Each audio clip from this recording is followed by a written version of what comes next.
Good morning students. बेटा determinants की हमारी क्लास चल रही थी। लास्ट टॉपिक की हम बात करें तो बेटा हम पढ़ रहे थे सिस्टम ऑफ लीनियर इक्वेशंस, ठीक है ना। उसमें बेटा बेसिक वन वेरिएबल का हम पढ़ चुके थे, टू वेरिएबल का हम पढ़ चुके थे, थ्री वेरिएबल्स की हम बात कर रहे थे, ठीक है ना। बेटा अगर मैं थ्री वेरिएबल्स की बात करूं बेटा तो बेटा मेरे पास होता है a1x plus b1y plus c1z is equal to d1, a2x plus b2y plus c2z is equal to d2 और a3x plus b3y plus c3z is equal to d3। ठीक है बेटा, पहली बात तो तीन वेरिएबल की, तीन इक्वेशन की अगर मैं बात करूं बेटा तो तीन वेरिएबल का होने का मतलब ये 3D प्लेन की हम बात कर रहे हैं। जैसे हमने बोला टू वेरिएबल मतलब मैं बात कर रहा हूं किसकी, एक लाइन की, ठीक है ना। क्लियर हुआ नहीं हुआ? और अगर बेटा तीन वेरिएबल, इसका मतलब बेटा मैं 3D प्लेन की बात कर रहा हूँ। क्या क्लियर हुआ नहीं हुआ? अच्छा, अब एक बात ध्यान रखिएगा बेटा, अगर इसके अंदर d1 d2 d3 में से कोई एक जीरो नहीं होता बेटा तो बेटा मैं उसको बोलता हूँ नॉन होमोजीनियस। मतलब अगर d1 d2 d3 तीनों जीरो नहीं है तो बेटा मैं उसको बोलूंगा नॉन होमोजीनियस। बट अगर तीनों जीरो हो गए तो बेटा मैं उसको बोलूंगा होमोजीनियस, ठीक है ना। टॉपिक बेटा पूरे की अगर मैं बात करूं तो वेरी वेरी इंपॉर्टेंट, नॉट हटा दो, very very important. Very sir बेटा, वेरी कैसे सर? बेटा होमोजीनियस वाला बहुत ज्यादा इंपॉर्टेंट है, होमोजीनियस वाला बेटा बहुत ज्यादा इंपॉर्टेंट है। नॉन होमो में से बेटा बहुत कम क्वेश्चन पूछे जाते हैं, ठीक है ना। बट फिर भी हम तो अपनी प्रिपरेशन पूरी करेंगे, ठीक है ना, कि कैसे है कैसे नहीं है पूरा आपको आना चाहिए। क्लियर? चलो आगे बढ़ते हैं। देखो पहली बात तो बेटा मेरे पास जो इक्वेशन थी उसके अगर मैं अपने वेरिएबल्स के कोएफिशिएंट को अगर मैं एक साथ लेता हूं, जैसे a1 a2 a3 b1 b2 b3 c1 c2 c3 को लेके अगर मैं एक डिटरमिनेंट बनाता हूं बेटा तो बेटा मेरे पास उसको मैं बोलता हूं d। क्या बोलता हूं बेटा मैं उसको? मैं बोलता हूं d। क्लियर?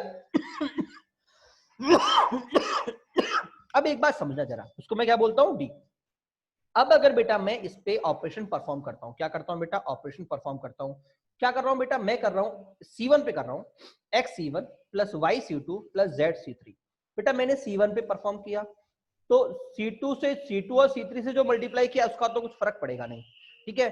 बट मैंने कहा था दोनों की कोएफिशिएंट इक्वल होने चाहिए। अगर इक्वल नहीं है तो जिससे भी मैंने यहाँ पे मल्टीप्लाई किया किससे, C1 के अंदर, उसका बेटा मुझे बाहर डिवाइड करना पड़ेगा। तो C1 का मल्टीप्लाई किससे किया बेटा? x से, तो बेटा मुझे बाहर x से डिवाइड करना पड़ेगा। इन दोनों का कोई भी यूज नहीं है, क्योंकि बेटा मैंने पहले भी कहा था कि किसी भी रो और कॉलम को किसी भी इंटीजर से मल्टीप्लाई करके या किसी भी फंक्शन से मल्टीप्लाई करके मैं ऐड प्लस माइनस कर सकता हूं, मेरे डिटरमिनेंट में कुछ भी फर्क नहीं पड़ेगा। क्लियर? तो बेटा अगर मैं करता हूं तो ये क्या बन जाएगा, मुझे ये मिल जाएगा a1x plus b1y plus c1z मिलेगा। और बेटा a1x plus b1y plus c1z कितना था बेटा? d1। इधर क्या मिलेगा? a2x plus b2y plus c2z d2, a3x plus b3y plus c3z equal to d3। क्या क्लियर हुआ नहीं हुआ? अगर बेटा मैं इधर क्रॉस मल्टीप्लाई करता हूं तो मुझे क्या मिलेगा? x into D. और बेटा ये जो मेरे पास नई मैट्रिक्स आई बेटा, मैंने इसको न्यू मैट्रिक्स को नाम दिया d1। क्या नाम दिया? d1, क्योंकि जो मेरे d थे, ये वाले d थे, वो बेटा सारे मेरे किसमें थे? फर्स्ट कॉलम में थे। तो बेटा इसको मैंने नाम दिया d1। तो x is equal to d into d1, ठीक है। सिमिलर बेटा y को क्या बोलूंगा? y is equal to d into d2, क्योंकि सेकंड रो से होगा इस बार बेटा, सेकंड कॉलम से होगा। और सिमिलर बेटा z is equal to d into d3। Clear हुआ नहीं हुआ? तो बेटा मेरे पास यहां से आ गया dx is equal to d1, dy is equal to d2 और dz is equal to d3। Clear? बेटा फिर से वही बात जो हमने प्रीवियस क्वेश्चन में की थी कि क्वेश्चन को देखने का तरीका, x को इज इक्वल टू मैं क्या देखूंगा?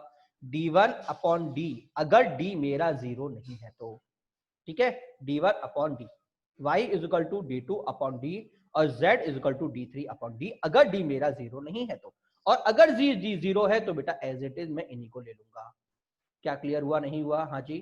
बेटा वही चीज पढ़ रहे हैं जो अभी हमने थोड़ी देर पहले पढ़ी थी, ठीक है ना। जो हमने पढ़ा था मैट्रिसेस में वही चीज हम वापस यहाँ पढ़ेंगे, ठीक है ना। बट मैट्रिस में सिर्फ बेसिक था, यहाँ पे हम डी की वैल्यू भी निकाल के सॉल्व आउट करेंगे, ठीक है। पहला केस, अगर डी जीरो नहीं है, ठीक है, अगर डी जीरो नहीं है, मैं पहले ही बोल चुका हूं, ठीक है। बट अगर मेरे d1 d2 d3 तीनों जीरो हो जाते हैं, तो d जीरो नहीं है, d1 d2 d3 तीनों जीरो, इसका मतलब d1 zero, x zero, d2 zero, y zero, d3 zero, z zero, इसका मतलब तीनों जीरो, इसका मतलब x is equal to y is equal to z is equal to zero. क्या क्लियर हुआ नहीं हुआ? मतलब x y z का आंसर निकला। क्या समझ में आया नहीं आया? आंसर निकला, आंसर निकले का मतलब मेरा आंसर हुआ कंसिस्टेंट। पहली बात तो क्या, आंसर हुआ कंसिस्टेंट, ठीक है। दूसरी बात बेटा बात करें, मेरी वैल्यू निकली है 0 1 2 3, इसका मतलब फाइनाइट आंसर है, ठीक है ना। और फाइनाइट मैंने बोला था आंसर निकला तो दो चीज और होती है, कौन कौन सी? ट्राइवल और नॉन ट्राइवल याद है ना? हाँ जी, तो पहली बात तो आंसर निकला तो कंसिस्टेंट, कंसिस्टेंट, ठीक है। और सारे जीरो तो ट्राइवल, सारे जीरो तो ट्राइवल। क्या क्लियर हुआ नहीं हुआ? अच्छा, अगर मान लो D1 D2 D3 में से कोई एक जीरो होने से मना कर देता, मान लो D1 बोलता भाई मैं जीरो नहीं हूं, इसका मतलब बेटा मेरा X जीरो नहीं होता, बाकी जीरो हो गए कुछ फर्क नहीं पड़ा, बट एक जीरो नहीं है, ठीक है। और मैंने कहा था अगर तीनों जीरो ना हो तो बेटा मैं बोलूंगा वन सॉल्यूशन, और मैं क्या बोलूंगा? नॉन ट्राइवल सॉल्यूशन, क्योंकि आंसर तो अभी भी निकल रहा है, क्योंकि अगर D1 जीरो नहीं है तो भी X इक्वल टू भाई D1 अपॉन D तो होगा ना, तो आंसर तो अभी भी निकल रहा है, तो मैं बोलूंगा solution is exist, but one solution is exist. और दूसरी बात कंसिस्टेंट, क्योंकि आंसर निकल रहा है। क्या समझ में आया नहीं आया? अगला केस देखते हैं बेटा, अगला केस क्या था? तो इसमें बेटा अगर D जीरो नहीं है तो दोनों में आंसर निकलेगा, एक निकलेगा तीनों जीरो मतलब ट्राइवल, और एक निकलेगा नॉन ट्राइवल, ठीक है ना, यूनिक, ठीक है ना। अगर मेरा D जीरो होता है, इसका मतलब ये वाला केस, अगर ये zero is equal to zero, zero into x is equal to D1। अब फिर से बेटा कंडीशन D1 पे, अगर तीनों जीरो तो मुझे क्या मिलेगा? Zero into x is equal to zero, zero into Y is equal to zero, और zero into Z is equal to zero. इसका मतलब इनफाइनाइट सॉल्यूशन। क्या मिलेगा बेटा? Infinite solution. क्या मिलेगा? क्यों एक्स कुछ भी रखूं बेटा मुझे ऑलवेज आंसर मिलने वाला है। इनफाइनाइट का मतलब कंसिस्टेंट सॉल्यूशन एग्जिस्ट कर रहा है। दूसरा, सभी जीरो नहीं है, एक्स की वैल्यू एक्स वाई जेड तीनों ओनली जीरो नहीं है, तो बेटा नॉन ट्राइवल। क्या समझ में आया नहीं आया? ठीक है। और आखिरी, अगर D1 D2 D3 जीरो होने से मना कर दिया, काम की बात समझना, ये zero into x is equal to D1 और D1 जीरो होने से नकार गया कि भैया मैं जीरो नहीं हूं, तो भैया पॉसिबल नहीं है। अगर मैं किसी भी नंबर का जीरो से मल्टीप्लाई करता हूं तो जीरो ही आएगा, अगर जीरो नहीं आया इसका मतलब कोई भी सॉल्यूशन एग्जिस्ट नहीं करेगा, मैं बोल दूंगा इनकंसिस्टेंट। हाँ जी, क्या क्लियर हुआ नहीं हुआ? तो बेटा याद रख लीजिए ग्राफ कैसे, D not equal to zero, D equal to zero, ठीक है ना। उसके बाद D1 D2 D3 तीनों जीरो तो एक्स वाई जेड ट्राइवल, और तीनों जीरो नहीं है तो नॉन ट्राइवल, तीनों जीरो तो इनफाइनाइट, तीनों जीरो नहीं है तो नो सॉल्यूशन। क्या क्लियर हुआ नहीं हुआ? ठीक है। तो बेटा ये हो गया बेटा मेरा क्या, नॉन होमो। अब देखो होमो की मैं बात करूंगा, तो होमो का मतलब बेटा, होमोजेनियस इक्वेशन का मतलब बेटा D1 D2 D3 तीनों जीरो, और इसका मतलब अगर D1 भी जीरो, D2 भी जीरो, D3 भी जीरो, इसका मतलब D1 को जीरो होना पड़ेगा, D2 को भी जीरो होना पड़ेगा, और D3 को भी जीरो होना पड़ेगा। मतलब जो मेरे पास नॉट जीरो वाले केस थे, ये नॉट जीरो और ये नॉट जीरो वाले केस बेटा हट जाएंगे। अब ये वाला केस नहीं रहेगा, ये वाला केस नहीं रहेगा। मतलब अगर होमोजीनियस इक्वेशन है तो दो ही कंडीशन पॉसिबल है। पहली बात तो दोनों का आंसर होगा, आंसर तो पक्का होगा, ठीक है। अब दो ही कंडीशन पॉसिबल, या फिर तो सभी जीरो होंगे मतलब ट्राइवल सॉल्यूशन होगा, या फिर इनफाइनाइट सॉल्यूशन होंगे मतलब नॉन ट्राइवल सॉल्यूशन होगा। क्या क्लियर हुआ नहीं हुआ? होमोजीनियस में बेटा दो ही कंडीशन होती है, या ट्राइवल या नॉट ट्राइवल। इसलिए बेटा याद रखना, अगर एग्जामिनर ने बोल दिया ट्राइवल, क्या बोल दिया? ट्राइवल, तो याद रखना ट्राइवल किधर आया था? ट्राइवल आया था इधर, किधर? इधर राइट हैंड साइड पे, और राइट पे क्या था? Delta zero. देखो इधर उल्टा सोचना पड़ता है भाई, उल्टा। मैंने कहा ना एग्जामिनर ऑलवेज उल्टा खेलता है। जैसे मैं सिंपल होमो की बात कर लेता हूँ, नॉट होमो की बात कर लेता हूँ, जिसमें D1 D2 जीरो नहीं है मेरे, तो देखो इधर भी एक बात सोचना, अगर कभी एग्जामिनर ने आपसे बोल दिया कि भाई सॉल्यूशन है वो इनफाइनाइट है, क्या है? सॉल्यूशन है वो इनफाइनाइट है। अब मुझे बताओ चारों में से इनफाइनाइट कौन सा वाला केस? ये वाला केस। अब इसमें क्या था? इसमें था बेटा कैपिटल D जीरो और D1 D2 D3 तीनों जीरो। थोड़ा ध्यान रखना, वो दोनों कंडीशन यूज कर सकता है। अगर उसने बोल दिया इनफाइनाइट सॉल्यूशन, इसका मतलब मैं D को जीरो पुट करूंगा। अगर उसने बोल दिया नो सॉल्यूशन, तो भी बेटा मैं D को जीरो पुट करूंगा, ध्यान रख लेना। क्लियर हुआ नहीं हुआ?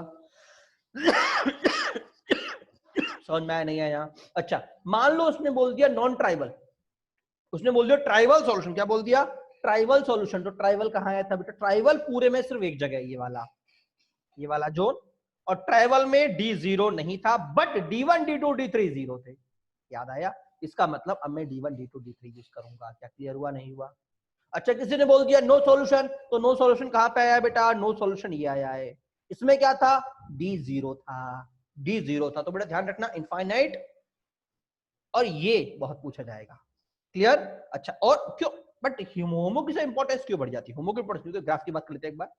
होमो का मतलब तीनों जीरो, दो ही केस बनेंगे, या फिर तो ये वाला या ये वाला। तो मैं केस बांट देता हूं। एक जब d0, एक जब d0 नहीं होगा। तो एक तो ये वाला केस बनेगा x is equal to y is equal to z is equal to 0, और एक infinite solution when x y z not all 0 non trivial, ठीक है ना। मतलब इस केस में x y z तीनों को एक साथ 0 नहीं लूंगा, क्योंकि ये वाला केस इधर मैंने अलग से तोड़ दिया, ठीक है ना। हाँ जी, तो बेटा ध्यान रखना इधर कैसे आएगा, इधर कैसे आएगा। अगर एग्जामिनर ने बोल दिया कि भैया इनफाइनाइट सॉल्यूशन, तो सीधा d0 मानूंगा, ठीक है ना। अगर एग्जामिनर ने बोल दिया कि सर ट्राइवल सॉल्यूशन, मतलब d मेरा 0 नहीं होगा। क्लियर हुआ नहीं हुआ, तो उल्टा सोचना है आपको, एग्जामिनर इस तरह से बात करेगा। Consistent solution, consistent solution. अब कंसिस्टेंट कहां पे थे बेटा, इधर था, इधर था और इधर था। क्लियर, इन तीन में कंसिस्टेंट था, नॉन जीरो ये था। क्लियर, अच्छा मैंने बोल दिया कंसिस्टेंट एंड नॉन ट्राइवल, मतलब कौन सा केस हो गया, ये वाला केस हो गया। कंसिस्टेंट एंड इनफाइनाइट सॉल्यूशन, तो ये वाला केस हो गया। तो आपको ये याद रखना है, एग्जामिनर आपसे उल्टी बात करेगा भाई, सीधा तो कान पकड़ता ही नहीं है, उसकी हैबिट है सीधा तो कान पकड़ना ही नहीं है भाई साहब, बचपन से जानता है वो, ठीक है ना। तो क्या करोगे, सीधी सी बात है, आपको उल्टा याद रखना है, ठीक है ना। चलो क्वेश्चन की बात करते हैं।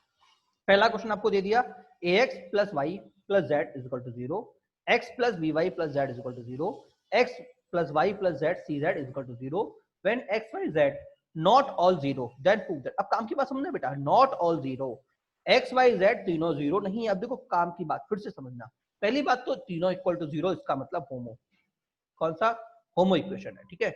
होमो में अगर तीनों सॉल्यूशन 0 नहीं थे, इसका मतलब इनफाइनाइट थे, याद है। तीनों 0 नहीं है, इसका मतलब इनफाइनाइट है। तीनों 0 होने का मतलब फाइनाइट है, तीनों 0 नहीं है, इसका मतलब इनफाइनाइट है। और इनफाइनाइट का केस क्या था, d0। याद रखना, इंपॉर्टेंट बोल रहा हूं, इनफाइनाइट का केस d0 ऑलवेज। इनफाइनाइट का केस d0, चाहे होमो हो चाहे नॉन होमो हो, इनफाइनाइट का मतलब d0, d0, ठीक है ना। क्लियर हुआ नहीं हुआ, तो बस ये उल्टा सोचना है आपको। तो देखो मैंने क्या किया, d0। क्लियर हुआ नहीं हुआ, और इसको हम ऑलरेडी कर चुके हैं, याद आया नहीं आया, सेम क्वेश्चन ऑलरेडी हो चुका है, ठीक है। तो मतलब क्वेश्चन वही था, उसने सिर्फ शक्ल बदल दी होमोजीनियस इक्वेशन के नाम पे, बच्चे को कंफ्यूज करने के लिए। क्लियर, चलिए अगले क्वेश्चन की बात करते हैं। आपसे बोल दिया lambda x plus cos y plus cos theta y plus cos theta z is equal to 0, x cos theta y plus sine theta z is equal to 0, minus x sine theta y minus cos theta z is equal to 0 has non-trivial solution। पहली बात तो non-trivial solution and lambda in term of find lambda in term of theta and range of lambda। अब दो काम की बात समझना, non-trivial tribal का मतलब 0। पहली बात तो होमो है, होमो के दो ही केस, सारे 0 या इनफाइनाइट। सारे 0 का मतलब ट्राइवल, नॉन ट्राइवल का मतलब इनफाइनाइट। देखो फिर से क्या बोल गया, नॉन ट्राइवल, नॉन ट्राइवल का मतलब इनफाइनाइट, इनफाइनाइट का मतलब d0। देखो फिर से d0, मैंने कहा ना उल्टा बोलवाएगा, कीवर्ड, कीवर्ड पकड़ो अपना। यहाँ पे क्या है, नॉन ट्राइवल, इसमें क्या था कीवर्ड बेटा, इसमें था नॉट ऑल 0, ये मेरा कीवर्ड था। तो कीवर्ड पकड़ना बहुत ज्यादा जरूरी है। इसका मतलब इसका d0, तो बेटा d बना लिया, ये बन गया।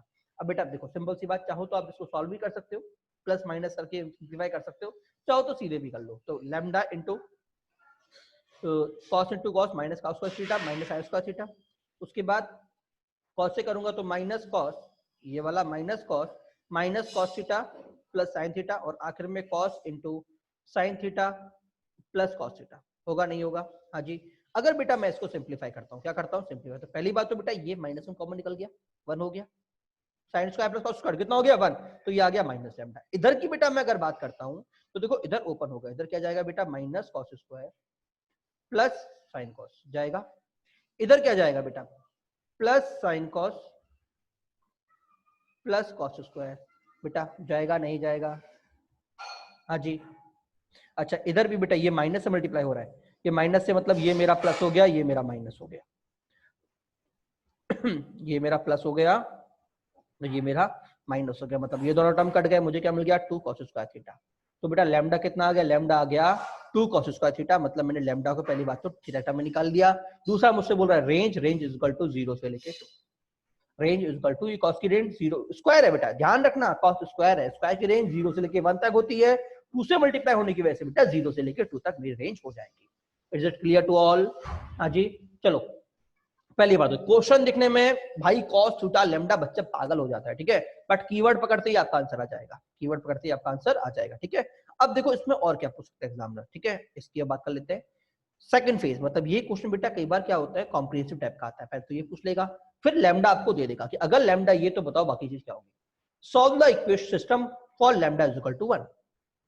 ठीक है ना, थीटा आपको फर्स्ट क्वाड्रेंट में दे दिया, किसमें, फर्स्ट क्वाड्रेंट में। अगर लैम्डा मेरा 1 है, ठीक है, लैम्डा अगर मुझे 1 दे दिया, लैम्डा मैंने कॉस के टर्म में निकाल रखा है, तो क्या कॉस निकाल सकता हूं मैं, और अगर मैं कॉस निकाल सकता हूं मतलब मैं डी निकाल सकता हूं। क्या निकाल सकता हूं, इसका डी निकाल सकता हूं। ठीक है ना, क्लियर। हाँ जी, तो बेटा अगर ये 1 तो कॉस थीटा कितना आ गया 1/2 और -1/√2, बट मैंने कहा था फर्स्ट क्वाड्रेंट तो इसको कंसीडर नहीं करूंगा, तो कॉस होगा 1/√2 और बेटा साइन भी हो गया बेटा मेरे पास 1/√2। हुआ नहीं हुआ। अब जरा ध्यान से देखो इक्वेशन बनाता हूं, मेरे पास इक्वेशन आ गई x plus y by √2 plus 2/√2 z/√2 is equal to 0, x plus y by √2 z/√2 is equal to 0, और लास्ट में बेटा minus x plus y/√2 minus z/√2 is equal to 0। ठीक है, अगर बेटा मैं तीनों को देखता हूं तो बेटा तीनों सेम।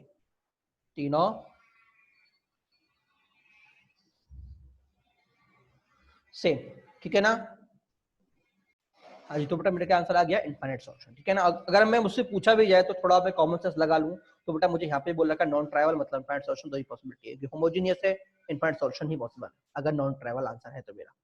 ठीक है, क्लियर हुआ नहीं हुआ, चलिए आगे बढ़ते हैं। ठीक है, बट और बेटा क्या पूछ सकता है एग्जामिनर बजाय सॉल्यूशन के, इसमें कॉस की वैल्यू पूछ सकता है लैम्डा इज इक्वल टू 1 देके। ठीक है ना, चलो अगले क्वेश्चन की बात करते हैं। Remember for the homogeneous equation take the equation which are different, ठीक है ना, and put any one equation 0 and constant and there 1 is t। ठीक है, अब जरा काम की बात समझना, अगर कभी भी देखो इधर क्वेश्चन की बात करें इनफाइनाइट सॉल्यूशन है, याद है मैंने पहले ही आपसे बोला था कि अगर आपसे एग्जामिनर बोल दे कि इनफाइनाइट सॉल्यूशन का भी सॉल्यूशन निकालो, याद है, तो मैंने क्या कहा था कि भैया किसी एक को टी मान लो, याद है ना। हाँ जी, तो बेटा इसका आंसर कैसे निकालूंगा, देखो वो मैंने लिखा हुआ है take the equation which are different, तो इन तीनों में से जो भी मेरी डिफरेंट इक्वेशन आ रही है मैं सबसे पहले इसको टेक करूंगा। डिफरेंट कौन सी इक्वेशन आ रही है बेटा, ये वाली आ रही है। ठीक है ना, फिर मैंने बोला put any one equal to 0, any one equal to 0 बेटा यहाँ पे लिख देना एनी वेरिएबल, कोई भी एक वेरिएबल, एक जीरो या कांस्टेंट, मतलब चाहे तो x चाहे तो y चाहे तो z, किसी एक को तो बेटा हम 0 कर लेते हैं और बेटा दूसरे को किसी एक को बेटा मैं t मान लेता हूं। जैसे मान लो मैंने y को मान लिया 0 और z को मान लिया t। ठीक है, तो मेरे पास क्या आएगा -x + 0 - t/√2 is equal to 0, तो बेटा x कितना आ गया t/√2, तो सॉल्यूशन क्या आ गया बेटा मेरे पास -t/√2, 0, t, where t belongs to r। कब, जब मेरा y 0 था। ठीक है ना, अब सर कहेगा सर अगर y 0 ना बन लू तो बन ले लो, क्या फर्क पड़ा है, अगर मैं y को बन लूंगा t को z को t लूंगा तो बेटा मुझे क्या मिलेगा, देखो मुझे मिलेगा x - t/√2 + 1/√2, तो बेटा मेरा आंसर क्या जाएगा -t/√2 + 1/√2, 1, t। ठीक है, तो सर मुझे क्या पता मुझे क्या लेना है, अरे ऑप्शन बताएगा ना, अगर ऑप्शन में x y z में उसने कुछ ना कुछ ऑप्शन में या ये ऑप्शन होगा या ये ऑप्शन होगा या ऐसे कुछ और ऑप्शन होगा।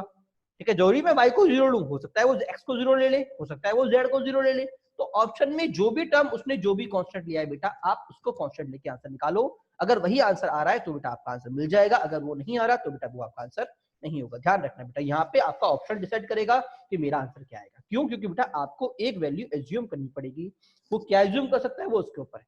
ठीक है, इसलिए ऑप्शंस आपको फाइंड आउट करनी हेल्प करेंगे आंसर फाइंड आउट करने के लिए। क्लियर हुआ नहीं हुआ, हाँ जी, देखो ये बात बेटा ध्यान रखना, इनफाइनाइट सॉल्यूशन के केस में मैंने आपको पहले ही बताया था कि एक को टी मानो दूसरे को टी के टर्म में लिख दो।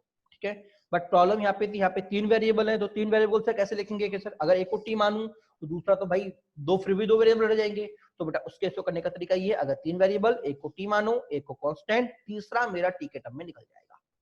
क्या सभी को समझ में आया नहीं आया, इनफाइनाइट सॉल्यूशन होने का तरीका यही है। ठीक है, चलो अगला देखिए, find value of p and q such that unique solution, infinite solution, no solution.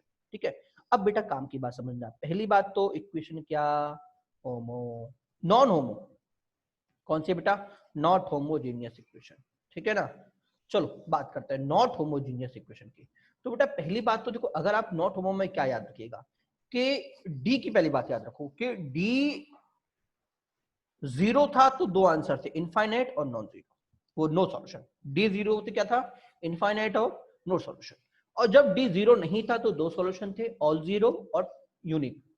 ठीक है ना, ऑल जीरो और यूनिक, तो बेटा लास्ट के 2 के लिए तो इसका मतलब लास्ट के 2 केस में मैं डी को 0 पुट करूंगा, पहली बात तो ये क्या करूंगा, डी को 0 पुट करूंगा, पहली में डी 0 नहीं होगा। ठीक है, तो पहले में क्या होगा बेटा, यूनिक सॉल्यूशन का मतलब याद है आपको, D1 D2 D3 0, क्लियर। हाँ जी, D1 D2 यूनिक के लिए जीरो नहीं थे। जीरो किसमें थे बेटा, जब ऑल जीरो थे, याद है ना, x1 is equal to y1 is equal to z1 is equal to 0, clear. तो पहली बात तो मैंने D3 निकाल लिया, देखो ये मेरा D3 आ गया, D2 बेटा मेरा 0 आ जाएगा, और बेटा D मेरा ये आ गया, और D3 बेटा मेरा ये आ गया, ठीक है ना। मैंने क्या किया, D1 D2 D3 तीनों निकाल लिए, इधर से इधर से, ठीक है। वो आप सिंपली निकाल दे, डिटरमिनेंट सॉल्व करना आपको आता है, कोई बड़ी बात नहीं है, सिंपली मल्टीप्लाई करके आप निकाल सकते हो, क्योंकि सिर्फ दो ही वेरिएबल है, P P, ठीक है। एंड Q इसमें किधर दे रखा है, Q किधर गया,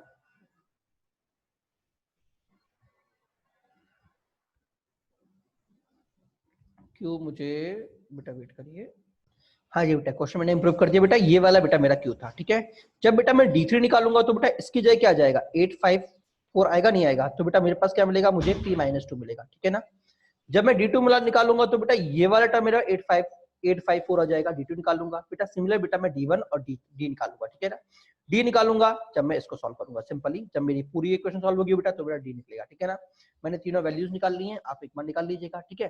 तो पहली बात तो बेटा यूनिक सॉल्यूशन में क्या था बेटा, यूनिक सॉल्यूशन में था कि आपका D 0 नहीं था, इसका मतलब ये 0 नहीं होगा, इसका मतलब P is not equal to 2 and Q is not equal to 2, मतलब मैं P और Q को कुछ भी ले सकता हूँ, 2 और 3 को छोड़ के, क्योंकि 2 और 3 पे बेटा मुझे वैल्यू D मेरा 0 मुझे मिल जाएगा, ठीक है।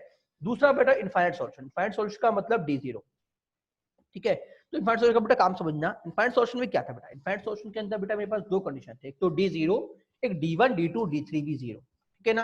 तो D0 होने पे बेटा पहली बात तो ये तो मस्ट कंडीशन हो गई, P2 और Q3, ठीक है। जब D1 0 होगा तो P2 हो जाएगा, ठीक है, और जब D3 0 होगा तो बेटा मेरे पास ये हो जाएगा, क्लियर हुआ नहीं हुआ, D3 बेटा देखो मेरे पास ये आया।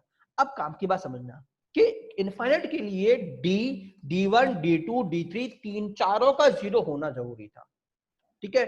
तो बेटा जब मैंने सॉल्व किया तो यहां से मुझे क्या मिला कि P तो हर बार 2 मिला है, ठीक है, बट Q मुझे एक बार 3 और एक बार 15/4 मिला है, जो कि तीनों अगर मैं 3 डालूंगा तो ये तो 0 हो जाएगा, बट ये 0 से निकाल देगा, चारों 0 नहीं होंगे। अगर 15/4 0 डालूंगा तो ये तो 0 हो जाएगा, बट ये 0 से निकाल देगा, क्लियर हुआ नहीं हुआ। तो बेटा मेरा कॉमन आंसर क्या आएगा, P is equal to 2, ठीक है ना। क्लियर हुआ नहीं हुआ, तो मेरा आंसर क्या हो गया, P is equal to 2, clear. P is equal to के लिए बेटा मेरे पास इनफाइनाइट सॉल्यूशन पॉसिबल है, ठीक है। और आखिर में बेटा, आखिर कौन सा, नो सॉल्यूशन। नो सॉल्यूशन क्या था बेटा कि D तो 0 था आपका, बट ये 0 नहीं थे, इसका मतलब D0 ये 3 होंगे, बट बाकी 0 नहीं होंगे, मतलब D1 not equal to 0, P-2 is not equal to 0, मतलब 2 को छोड़ के, ठीक है। बट वो यहाँ पे बोल रहा है D0 है और यहाँ पे बोल रहा है D0 नहीं है, तो दोनों चीज एक साथ फुलफिल नहीं हो सकती, तो बेटा ये आंसर नहीं होगा, पहली बात तो, ठीक है। इधर बोल रहा है कि Q मेरा 3 है, हाँ जी, और इधर बेटा मेरे पास आया Q तो 3 आया, और मेरे पास आया Q मेरा 3 के इक्वल नहीं आया, तो बेटा ये दोनों एक साथ पॉसिबल है, क्लियर। तो बेटा मेरे पास फाइनल आंसर आ गया Q3 होगा, ठीक है, क्योंकि ये बोला 3/4 नहीं होना चाहिए, 13/4 नहीं होना चाहिए, जो कि Q मेरा 3 है, क्लियर हुआ नहीं हुआ। काम की बात समझे नहीं समझे बेटा, थोड़ा कंफ्यूज हो गया लगता है। देखो बेटा मैं बोल रहा हूँ कि मेरा D0 होगा, पहली बात तो D0 होगा, किधर गया, हाँ जी, मतलब ये और ये, ठीक है। दूसरा बेटा क्या बोल, देखो बेटा वापस रिवाइज कराता हूँ। पहली बात तो बेटा D0 होगा, मतलब P और Q 2 और 3 होंगे, ठीक है, D0 होने के लिए, ठीक है ना। अब बेटा मुझसे बोल रहा है कि इन तीनों में से ये सभी एक साथ 0 नहीं हो सकते, तो भैया मैं पहले ही बोल चुका भैया D तो 0 है ऑलरेडी। अब बचे दो, तो इन दोनों में से कोई एक 0 ना हो या दोनों 0 ना हो, कोई एक 0 ना हो या दोनों 0 ना हो, ठीक है। तो पहला मैं ले लिया, अगर मान लो D1 0 नहीं है, अगर मान लो D1 0 नहीं है, D1 मेरे पास क्या था बेटा, D1 था मेरे पास P-2 था, इसका मतलब P-2 0 नहीं होगा, ठीक है। और अगर P-2 0 नहीं होगा, इसका मतलब P मेरा 2 नहीं होगा। क्या काम की बात समझी नहीं समझी, काम की बात वापस समझा रहा हूँ। देखो इधर एक बार मैं इसको अलग से लिख देता हूँ, मेरे पास D था मेरे पास क्या, P-2 और Q-3, ठीक है। D1 था बेटा मेरे पास, हाँ जी, D1 था बेटा मेरे पास P-2, ठीक है। D2 था बेटा मेरे पास 0, और बेटा D3 था बेटा मेरे पास P minus two into P minus two into 4Q minus 3, 4Q minus 30। ठीक है, अब काम की बात समझना। पहली बात तो मैं बोल रहा हूं D को तो 0 होना ही होना है, मतलब D मेरा 0 होगा, इसका मतलब या तो P2 हो, काम की बात समझना, और Q3 कोई एक हुआ तो भी मेरा काम चल जाएगा, कोई एक हुआ तो भी मेरा काम चल जाएगा।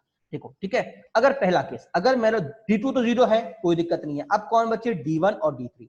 मान लो मेरा D1 0 हो गया, D1 मेरा 0 होने से नकार दिया, इसका मतलब P मेरा 2 नहीं होगा, और P अगर 2 नहीं होगा तो क्या D 0 पॉसिबल है? पॉसिबल है, अगर मैं Q को 3 ले लूं। तो पहला केस क्या हो गया, मुझे क्या निकालना था? पहला केस क्या हो गया कि P तो मेरा पास हो जाएगा P belongs to R minus 2, 2 को छोड़ के, और बेटा Q हो जाएगा बेटा मेरा 3, पहला सॉल्यूशन। कब? जब मेरा D1 0 नहीं होगा। क्लियर हुआ नहीं हुआ? जब मेरा D1 0 नहीं होगा। दूसरा केस क्या होगा बेटा? D2 तो 0 है, कुछ बोल ही नहीं सकते। दूसरा होगा बेटा जब मेरा D3 0 होने से नकार देगा। तो बेटा D3 0 होने के दो केस, या फिर तो P मेरा 2 ना हो, ठीक है, हाँ, P भी 2 ना हो और Q भी बेटा मेरे पास क्या ना हो, -4/13 ना हो। दोनों चीज नहीं चाहिए, क्योंकि अगर एक भी 0 हो गया तो भैया बंधु 0 दे देगा। तो ना तो मुझे ये चाहिए और ना तो मुझे ये चाहिए, ठीक है। तो अब देखो, अगर मैं इसको P को 2 नहीं देता, मतलब मैं D के अंदर P को 2 नहीं दे सकता, Q को 3 दे सकता हूं, दे सकता हूं, क्योंकि Q ये चीज होने से नकार रहा है, Q ये होने से नकार रहा है। अगर 3 हो गया तो D मुझे 0 मिल जाएगा, और 3 होने पे बेटा Q ये वाला टर्म मुझे 0, अगर मैं इधर Q को 3 डालता हूं तो 0 देगा क्या? नहीं देगा, ये मुझे -1 देगा, ठीक है ना। तो बेटा इस केस में भी आंसर क्या आ जाएगा बेटा? सेम आंसर बेटा इस केस में भी आ जाएगा कि P बिलोंग्स टू R -√2, ठीक है ना, और बेटा Q मेरा कितना हो जाएगा? क्या क्लियर हुआ नहीं हुआ?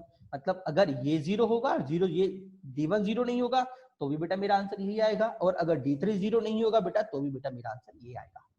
क्या क्लियर हुआ नहीं हुआ? हाँ जी। तो बेटा कई बार आपको ये भी सोचना पड़ सकता है कि भैया अब आपको केसेस लगाने पड़ गए, देखिए ना, केसेस लगाने पड़ गए कि भैया वहां पे दोनों में से कोई एक, जैसे इधर मैंने बोला कि P2 नहीं होगा, तो अगर P2 नहीं होगा तो क्या D 0 हो सकता है? क्या हो सकता है? क्योंकि D दो फैक्टर का P-2 और Q-3 है। अगर ये वाला टर्म 0 नहीं है तो भी काम चल जाएगा, अगर A 0 होने से नकार दे तो भी काम चल जाएगा, अगर सेकंड टर्म ये भी 0 हो जाती है तो उस केस में Q को और पक्का 3 ही होना पड़ेगा, मतलब Q मेरा 3 आ गया और P मेरा R-2 आ गया। क्लियर? हाँ जी। और अगर मैं D2 तो 0 ही है भैया, इसका तो कुछ बात ही अलग है ना। बचा D3, वापस समझा रहा हूं, अब बचा D3 0 होने का, नहीं 0 होने का मतलब ना तो P मेरा 2 होगा और ना मेरा ये दोनों पक्का 100% ट्रूथफुल होंगे।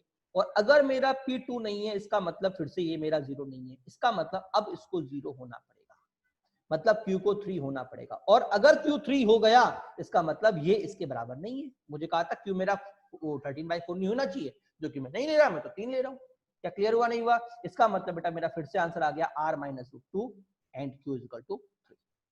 क्या सभी को समझ में आया नहीं आया? क्वेश्चन अच्छा था? अच्छा नहीं, बहुत अच्छा था। इसलिए कह रहा है कि होमोजीनियस वाले केसेस होते हैं वो जेई वाले कम पूछता है। क्यों? क्योंकि बच्चे को वो कई बार कंफ्यूज कर देते हैं। जैसे यहाँ पे मैंने आंसर निकाला, देखो यहाँ पे भी नहीं, एडवांस में पूछ सकता है बेटा, ये भारतीय बतरना के एडवांस में नहीं पूछेगा, बिल्कुल पूछ सकता है भाई, ठीक है ना। तो कुछ भी घुमा सकता है, दिमाग आपको लड़ाना है कि वो एडवांस में घुमाएगा तो मैं कितने केसेस बना सकता हूँ, ठीक है ना। चलिए अगला क्वेश्चन आपको सॉल्व दिस इक्वेशन दे रखा है। तो सबसे पहले अगर मुझे इस इक्वेशन को सॉल्व करना है तो पहले डी निकालते हैं। ठीक, क्या होगा? 1 4 2 3 1 2 3 4 5 6 7 8 9। ठीक है बेटा, जब मैं इसको सॉल्व करूंगा बेटा तो मेरा डी आ गया 0। क्या आ गया? डी आ गया 0। ठीक है, फिर मैंने D2 निकाला, D1 निकाला, D1 बेटा मेरा ये आ गया। इसको सॉल्व करने पे भी ये भी 0 आएगा। D3 तीनों बेटा मेरे 0 आ जाएंगे। और अगर 0 तो 0 × x = 0, 0 × y = 0, 0 × z = 0। इसका मतलब क्या हो गया?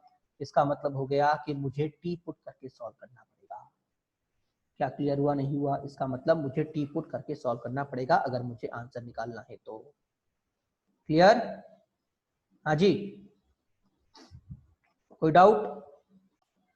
ठीक है, अब बेटा इधर एक खास बात और समझेगा कि बेटा अगर मैं इधर t पुट करता हूँ, क्या पुट करता हूँ, t कोई भी एक फंक्शन t पुट करता हूँ, देखो वहां पे जो प्रीवियस क्वेश्चन हमारे पास था, वहां पे जो क्या था, वहां पे हमारे पास प्रॉब्लम क्या आई थी बेटा कि वहां पे हमारे पास दो इक्वेशन सेम थी, दो इक्वेशन सेम होने की वजह से आप इन दोनों को सॉल्व नहीं कर सकते थे, सिर्फ एक से ही काम चलाना पड़ रहा था हमको, ठीक है ना। बट अगर मैं इधर देखूं बेटा तो इधर बेटा मेरी तीनों ही इक्वेशन डिफरेंट है, ये अलग है, ये अलग है, ये अलग है, देखो कुछ भी कॉमन नहीं आ रहा, ठीक है ना। इसका मतलब अगर मैं z को t मान लेता हूं, z को t मान लेता हूं, तो बेटा मैं x y को सॉल्व कर सकता हूं, क्योंकि ये तो t हो गया, ये तो मेरा t हो जाएगा पूरा। अब कितने x y बचे, तो बेटा x y को बेटा मैं हर बार t के टर्म में निकाल सकता हूं, ठीक है ना। ये बात ध्यान रखना, अगर इनफाइनाइट सॉल्यूशन आ रही हैं और अगर तीनों इक्वेशन डिफरेंट हो गई तो बेटा मैं सॉल्यूशन इजीली निकाल सकता हूं, ठीक है। तो देखो मैंने z को t मान लिया, तो मेरे पास क्या आ गया, x + 2y = 6 - 3t और 4x - 3t। अब सॉल्व करूंगा, सॉल्व कैसे करूंगा बेटा, इसका 4 से मल्टीप्लाई कर दो, ठीक है। तो ये 4x हो गया, फिर माइनस कर दो, तो बेटा मेरे पास y कितना आ गया, y मेरे पास आ गया 3 - 2t। तो बेटा x कितना आ गया, x मेरा आ गया t, x कितना आ गया t, तो बेटा मेरा आंसर क्या आ गया, t, 3 - 2t, t। क्लियर हुआ नहीं हुआ बेटा, ये हो गया बेटा मेरा इनफाइनाइट सॉल्यूशन, क्या आ गया, इनफाइनाइट सॉल्यूशन, ठीक है ना। अब एक बात और मैं आपसे बोलूंगा, इनफाइनाइट सॉल्यूशन होने का मतलब क्या होता है बेटा, देखो देखो अगर तीन प्लेन आपस में एक ही जगह पे कट कर जाते हैं, जैसे कॉपी होती है ना, कॉपी, तो जो आपकी स्पाइरल वो होती है ना, स्पाइरल होती है जहाँ पे तीनों पेजेस कनेक्टेड होते हैं। अब देखो उसमें कितने सॉल्यूशन होते हैं बेटा, देखो मैंने अगर तीन प्लेन आपस में एक जगह इंटरसेक्ट कर रहे हैं, आपस में इंटरसेक्ट कर रहे हैं, ठीक है ना, तो बेटा इसका मतलब ये कि कितने सॉल्यूशन देंगे बेटा, देखो ये पूरे सॉल्यूशन है, तो कितने सॉल्यूशन हो गए, इनफाइनाइट सॉल्यूशन, ठीक है। और ये क्या है बेटा, एक स्ट्रेट लाइन है इन 3D, क्या ये straight line in 3D, clear हुआ नहीं हुआ। और आपको, आपने भी 3D नहीं पढ़ा, तो आप 3D पढ़ोगे तो आपको पता पड़ेगा इसकी वैल्यू होती है x/1, y equation of 3D, y - 3/-2, z - 1 = t, बेटा ये होती है equation of line in 3D, ठीक है। वैसे ये 3D का पार्ट है, अभी तक आपने नहीं पढ़ा तो इतना एक्सप्लेन नहीं कर पाऊंगा मैं, ठीक है ना। बट इनफाइनाइट सॉल्यूशन होने का मतलब ये होता है 3D के अंदर कि तीनों प्लेन आपस में इंटरसेक्ट कर रहे हैं, और वो मुझे जो मिल रहा है बेटा, वो एक लाइन मिल रही है जिसपे तीनों प्लेन आपस में इंटरसेक्ट कर रहे हैं, जो प्लेन टकराते हैं तो बेटा एक ऑलवेज लाइन बनती है। क्लियर हुआ नहीं हुआ, हाँ जी, ये वाला केस, ये क्लियर हुआ नहीं हुआ। अच्छा सर फिर वो वाला केस क्या था, वो वाला केस क्या था, दूसरा वाला केस, बेटा वो वाला केस कौन सा एक वाला केस था, दो प्लेन तो एक दूसरे के हो गए थे, याद है, दोनों प्लेन बिल्कुल सेम थे, मतलब दो प्लेन एक के ऊपर एक लाई कर गए थे। क्लियर हुआ नहीं हुआ। इसी वजह से बेटा इस केस में बेटा मेरा एक कांस्टेंट बार बार आ रहा था, याद है, मेरा एक ऑलवेज कांस्टेंट आ रहा था, इसी वजह से आ रहा था, क्यों, क्योंकि दोनों प्लेन एक के ऊपर एक लाई कर गए थे, मतलब कौन सा हो गए थे, तो सिर्फ एक प्लेन और एक उसकी बात चल रही थी। क्लियर, हाँ जी, समझ में आया नहीं आया बेटा, ये आपका डिटरमिनेंट का बेटा 2 वेरिएबल तो बाकी है, ओके, थोड़ा सा चैप्टर और आपका और रह गया है, हाँ थोड़ा सा और रह गया, ठीक है, इसको भी खत्म कर लेते हैं एंड टू एंड। हाँ जी, 2 वेरिएबल एंड 3 वेरिएबल इक्वेशंस, ठीक है, a1x + b1y, हाँ 2 वेरिएबल एंड 3 इक्वेशन, काम की बात, ये भी फिर से काम की बात है बेटा, कि 2 वेरिएबल और 3 इक्वेशन बेटा कई बार आपको दे दी जाती है, इसका मतलब भी समझिए, ठीक है ना। तो पहली बात तो बेटा, हाँ जी बेटा, बेटा देखिए इसका मतलब क्या होता है, देखो पहली बात तो डिटरमिनेंट बनाऊंगा वापस में, a1 b1 c1 a2 b2 c3 a3 b3 c3, ठीक है बेटा। ये मुझे शो करता है तीन लाइंस का एरिया, क्या शो करता है बेटा, area of triangle made by these three line, area of triangle made by these three line. तो बेटा अगर मेरा डिटरमिनेंट 0 आया, इसका मतलब उसका एरिया 0 है, इसका मतलब उसका एरिया 0 है, ठीक है ना। अब एरिया 0 होने के बेटा मेरे पास दो तीन कंडीशन, पहला केस, या फिर तो वो आपस में एक ही पॉइंट पे कट कर जाए, तो मैं बोलूंगा कंकरेंट, क्या बोलूंगा, कंकरेंट एंड यूनिक सॉल्यूशन, ठीक है। अगर वो एक दूसरे की पैरेलल हो जाए, मतलब तीनों लाइन आपस में पैरेलल हो जाए, तो मैं क्या बोलूंगा, इनफाइनाइट सॉल्यूशन, क्या बोलूंगा, कंसिस्टेंट तो क्या होगा क्योंकि सॉल्यूशन है, तो मैं क्या बोलूंगा, इनफाइनाइट सॉल्यूशन, क्या बोलूंगा, इनफाइनाइट सॉल्यूशन, ठीक है ना। दूसरा बेटा क्या होगा, दो लाइन कॉन्साइड कर जाए, एक लाइन पैरेलल हो जाए, तो क्या होगा बेटा, नो सॉल्यूशन, क्या होगा, नो सॉल्यूशन, डी अभी भी 0 चल रहा है बेटा। अगर तीनों पैरेलल, फिर से नो सॉल्यूशन, अभी भी 0 चल रहा है बेटा। दो पैरेलल एक क्रॉस, अभी भी 0 चल रहा है, यूनिक सॉल्यूशन होगा। क्लियर हुआ नहीं हुआ, दो पैरेलल एक कट, डी मेरा अभी भी क्या चल रहा है, नो सॉल्यूशन होगा। बट इस वाले केस में बेटा डी मेरा नॉट इक्वल टू 0 होगा जब मेरा नो सॉल्यूशन होगा। क्लियर हुआ नहीं हुआ, हाँ जी, क्या समझ में नहीं आया, अब काम की बात समझना, इसमें जो मेरी काम की बात थी कि मुझे कंसिस्टेंट कब मिला था। हाँ जी, इस वाले केस में बेटा मुझे आंसर मिला था, इस वाले केस में मुझे आंसर, ठीक है बेटा, इन दो केस में बेटा मुझे आंसर मिला था। यूनिक सॉल्यूशन, इनफाइनाइट सॉल्यूशन, इधर नो सॉल्यूशन था, इधर भी नो सॉल्यूशन, इधर भी नो सॉल्यूशन, हाँ इधर यूनिक सॉल्यूशन, एक केस ये वाला था बेटा यूनिक सॉल्यूशन का, ठीक है। और बेटा बाकी सभी में no solution no solution no solution, ठीक है। तो बेटा हमने एक चीज देखा, जहां पे भी सॉल्यूशन है वहां पे डी तो पक्का जीरो है, इधर भी जीरो है देखो, और इधर भी जीरो है और इधर भी जीरो है। और सर डी का जीरो होने का मतलब, डी अगर नॉट इक्वल टू जीरो है तो एक केस, ओनली एक केस, बट उसमें क्या था, नो सॉल्यूशन और ट्राइंगल बनेगा। अगर D not equal to zero मतलब ट्राइंगल बनेगा, तीनों लड़ जाए कट करेंगी और नो सॉल्यूशन होगा, ठीक है। बट अगर मुझसे बोल दिया सॉल्यूशन है तो बेटा पहली बात तो मैं मानूंगा डी जीरो, ठीक है। बट डी जीरो मानने में बेटा मेरे पास ये पहले 6 केस सारे खुल जाएंगे, पहले 6 सारे केस खुल जाएंगे। तो बेटा आपको निकालना पड़ेगा जो मुझसे पूछा। मान लो डी को मैंने जीरो पुट कर दिया, सॉल्व किया, मान लो डी को सॉल्व करने में मेरे कुछ वैल्यूज आई 2 थे 3, ठीक है। फिर पूछा भाई अब बताओ, तो आप उन वैल्यूज को वापस क्वेश्चन में डाल के चेक करोगे कि मुझे कौन सा आंसर मिलेगा, ये वाला, इन 6 में से कौन सा केस मुझे मिलेगा, ठीक है। क्वेश्चन पे आ रहे हैं, solve if equation x plus y is equal to 1, m minus 1x 3m minus y minus 7y minus 5 is equal to 0, m minus 2x plus 2m minus 5y is equal to 0 is a consistent। Consistent मतलब solution exist करेगा, मतलब ये वाला case, ये वाला case और ये वाला केस, ठीक है। तो पहली बात तो डी जीरो, तो बेटा मैंने पूरे को लिया, सॉल्व किया, पहली बात तो तीनों 1, तो मैंने कहा ना जीरो बना दो, ठीक है बेटा। सॉल्व किया मैंने, सॉल्व करने बेटा देखो ये मैंने जीरो बना दिया, इधर तो जीरो बना दिए, तो बेटा यहाँ से बेटा मेरे पास आया m इज इक्वल टू 3 और m इज इक्वल टू -2, ठीक है। तो बेटा मेरे पास 2 m आ चुके हैं, कितने m आ चुके हैं, 2 m आ चुके हैं, बट मुझे नहीं पता कि अभी भी आंसर क्या होगा, ठीक है। तो मैं पुट कर लेता हूँ, अगर बेटा मैं m पुट करता हूँ तो मुझे क्या मिलेगा, देखो 3 पुट करता हूँ तो 3 minus 1 2, 9 minus 7 2 और ये 5, ठीक है, मतलब ये, ठीक है। और लास्ट में क्या मिलेगा, 3 minus 1 और ये भी 1, तो बेटा मुझे इक्वेशन मिली ये वाली, ठीक है। अगर बेटा मैं इसको ध्यान से देखता हूँ बेटा, इसका मतलब ये तीनों लाइंस आपस में पैरेलल हैं। कौन सा केस, ये वाला केस, क्योंकि कांस्टेंट तीनों के अलग, इसका मतलब इनकंसिस्टेंट, मतलब m इज इक्वल टू 3 मैं कंसीडर में नहीं लूंगा। अगर मैं लेता हूँ -2 तो बेटा देखो तीनों इक्वेशन मेरी डिफरेंट आई है, डिफरेंट आई है। सॉल्व करने की जरूरत है क्या बेटा, नहीं है। क्यों नहीं है बेटा, क्योंकि बेटा आपने ध्यान दिया होगा कि देखो जहां पे भी मेरे पास कंसिस्टेंट आया था, अगर देखो सॉल्यूशन कंसिस्टेंट होने का मतलब या फिर तो तीनों इक्वेशन अलग हैं या तीनों equation as it is same है भैया, एज इट इज सेम मतलब एक के ऊपर एक के ऊपर एक लाई करके इनफाइनाइट सॉल्यूशन हो गया, क्लियर हुआ नहीं हुआ। और बाकी सभी केस में जिधर भी पैरेलल गई थी बेटा नो सॉल्यूशन था, देखो इधर 2 पैरेलल थी, एक 2 तो कांस्टेंट बट एक पैरेलल, नो सॉल्यूशन हो गया था, इधर तीनों पैरेलल नो सॉल्यूशन, इधर नहीं है 2 पैरेलल बट एक अलग हो गई तो यूनिक सॉल्यूशन, इधर 2 पैरेलल, ठीक है, बट एक अलग हो गई, इधर पैरेलल नहीं है ओवरलैपिंग है, इसलिए दोनों एक साथ आ गए, ठीक है ना, इधर भी नो सॉल्यूशन। तो बेटा जहां पे भी मेरा पैरेलल चला गया, देखो इधर पैरेलल था नो सॉल्यूशन था, इधर पैरेलल था नो सॉल्यूशन था, इधर पैरेलल था नो सॉल्यूशन था, मतलब अगर पैरेलल चला गया तो सॉल्यूशन एग्जिस्ट नहीं करेगा, पहली बात तो, ठीक है। और अगर ओवरलैप कर रही है, क्या कर रही है, ओवरलैप कर रही है, तो ओवरलैप यहाँ कर रही है सॉल्यूशन है, ओवरलैप यहाँ कर रही है सॉल्यूशन है, ठीक है। और इधर तो तीनों ही अलग हो गया, इधर भी सॉल्यूशन है, क्लियर हुआ नहीं हुआ। बट इधर डी मेरा जीरो नहीं है और सेम केस यहाँ पे ही बनता है, बट यहाँ पे मेरा डी, उधर डी जीरो है, इधर डी जीरो नहीं है, क्या क्लियर हुआ नहीं हुआ। तो आपके देखोगे इधर मेरी पैरेलल लाइंस बन रही हैं, इसका मतलब सॉल्यूशन एग्जिस्ट नहीं करेगा। मान लो 2 पैरेलल लाइन होती तो, बाकी तीसरी नहीं होती तो भी सॉल्यूशन एग्जिस्ट नहीं करता, क्योंकि 2 पैरेलल लाइन का मतलब ये वाला, क्लियर हुआ नहीं हुआ। इधर तीनों में से एक भी पैरेलल लाइन नहीं है, इसका मतलब तीनों में से एक भी पैरेलल लाइन होने का मतलब या फिर तो ये फिगर बनेगा या फिर ये फिगर बनेगा, ठीक है। इसमें डी जीरो था और इसमें डी जीरो नहीं था, ठीक है। और हम ऑलरेडी डी जीरो माना है, मतलब केस कौन सा होगा मेरा, ये वाला। क्या क्लियर हुआ नहीं हुआ। कई बार बेटा एग्जामिनर बच्चे को ऐसे भी चकमा दे देता है, ठीक है, तो आपको अवेयर रहना है, ठीक है ना। डिटरमिनेंट के जितने पॉसिबिलिटी हैं सभी हम डिस्कस कर चुके हैं, ठीक है बेटा। चैप्टर आपका फिनिश, अगले लेक्चर बेटा जो भी होगा बेटा उसमें हम नया चैप्टर स्टार्ट करेंगे, ठीक है। चलिए बेटा, ओके बेटा, वेरी वेरी थैंक यू। और कोई भी डाउट हो बेटा तो आप मुझे व्हाट्सएप पे मैसेज डाल के, कॉल करके पूछ सकते हैं, कोई दिक्कत की बात नहीं है, ठीक है बेटा। चलिए ओके, बाय बेटा।